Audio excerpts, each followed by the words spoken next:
Hello, uncle Tom ടേസ്റ്റിലേക്ക് സ്വാഗതം. ഇന്ന് ഞാൻ കൊണ്ടുപോകുന്നത് അർത്തിങ്കൽ ബീച്ചാണ്. ക്ഷേത്ര താലൂക്കിന് അറബിക്കടലിൽ കാണുന്ന അർത്തിങ്കൽ ബീച്ച്. വിശാലമായ കടപ്പുറം, മനോഹരമായ കാഴ്ചയാണ്. അർത്തിങ്കൽ പള്ളി പെരുന്നാൾ വന്നു കഴിഞ്ഞാൽ അതുപോലെ തന്നെ അവിടെ ഫെസ്റ്റ് ഉണ്ട്. ഡിസംബർ 29, 30, 31 തീയതി ഫെസ്റ്റ് ഉണ്ടാകും. ആ ഫെസ്റ്റിൻ്റെ സമയത്തൊക്കെ കച്ചവട സ്ഥാപനങ്ങൾ ഒത്തിരി ഉണ്ടാകാറുണ്ട്. പിന്നെ റോഡ് ഷോ ഉണ്ടാകാറുണ്ട്, കലാപരിപാടികൾ ഉണ്ടാകാറുണ്ട്, സാംസ്കാരിക സമ്മേളനം ഉണ്ടാകാറുണ്ട്. 3 ദിവസം അടിപൊളി പരിപാടിയാണ്. അത് കഴിഞ്ഞ് പെരുന്നാൾ കഴിയുന്നത് വരെ ഈ കച്ചവട സ്ഥാപനങ്ങൾ ഉണ്ടാകും. നല്ല ഒരു മനോഹരമായ ബീച്ചാണ്. വലിയധികം അഴുക്കൊന്നുമില്ലാത്ത ബീച്ചാണ്. കുറച്ചുകൂടി സേഫാണ്. എന്നാലും ബോർഡുണ്ട്, കടലിൽ ഇറങ്ങരുന്നുള്ള ബോർഡുണ്ട്. ചിലരൊക്കെ എന്നിട്ടും ഇറങ്ങുന്നുണ്ട്. പോലീസ് അവിടെ ഇവിടെയൊക്കെ ആയിട്ട് കാണുന്നുണ്ട്. നല്ല വിശാലമായ ബീച്ച്. അതിനടുത്ത് ബീച്ച് പാർക്കുണ്ട്. അവിടെ മരങ്ങളും മറ്റും ഉണ്ട്. നല്ല രീതിയിൽ ഡെവലപ്പ് ചെയ്യാവുന്ന ഏരിയയാണ്. ഒരു ടൂറിസ്റ്റ് സെൻ്ററായിട്ട് മാറാവുന്ന ഏരിയ. ഞങ്ങൾ അസ്തമയത്തിൻ്റെ സമയത്താണ് പോയത്. അസ്തമയം കാണാം. ഏകദേശം 6:15 സമയം. ചില സമയങ്ങളിൽ കടൽ ഉള്ളു വലിയുന്നൊരു പ്രതിഭാസമുണ്ട് ഇവിടെ. ചില സമയങ്ങൾ വേലിയുടെ സമയത്ത് കടൽ കരയെ വെളിയുന്ന ഒരു പ്രശ്നമുണ്ട്. അങ്ങനെ കുറച്ച് ദിവസമായിട്ട് കാണുന്നുണ്ട്. അതുകൊണ്ട് വളരെ ഒരു സുനാമിയുടെ പ്രശ്നമൊന്നുമല്ല, എന്നാലും ഒരു പേടിയുണ്ട്, എന്തെങ്കിലും പ്രശ്നം ഉണ്ടാകുമെന്നൊക്കെ.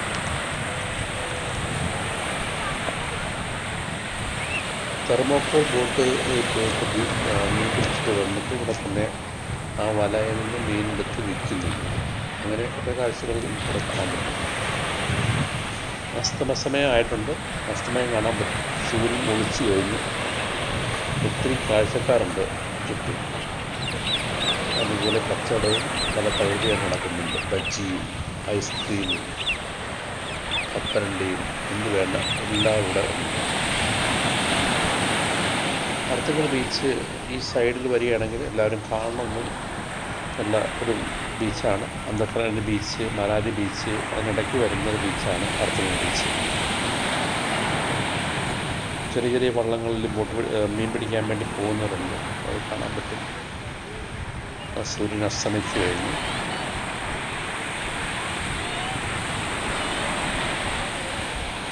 വീണ്ടും ഒരു വീഡിയോമായിട്ട് വരാം. അങ്കിൾ ടോം ടേസ്റ്റ് സബ്സ്ക്രൈബ് ചെയ്യുക, ലൈക്ക് ചെയ്യുക, ഷെയർ ചെയ്യുക, കമൻറ്റ്സ് പറയുക.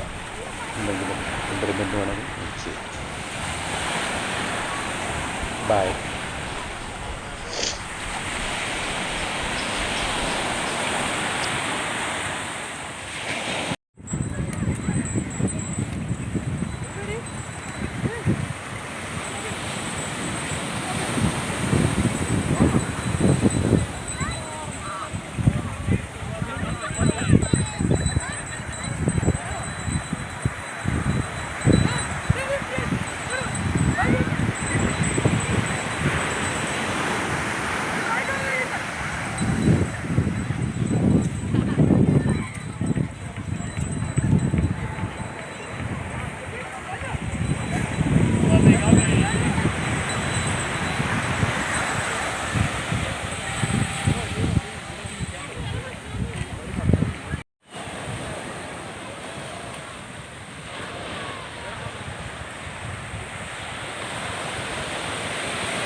അവിടെ പോയിട്ട് അവിടെ ഞാൻ പോയിട്ട്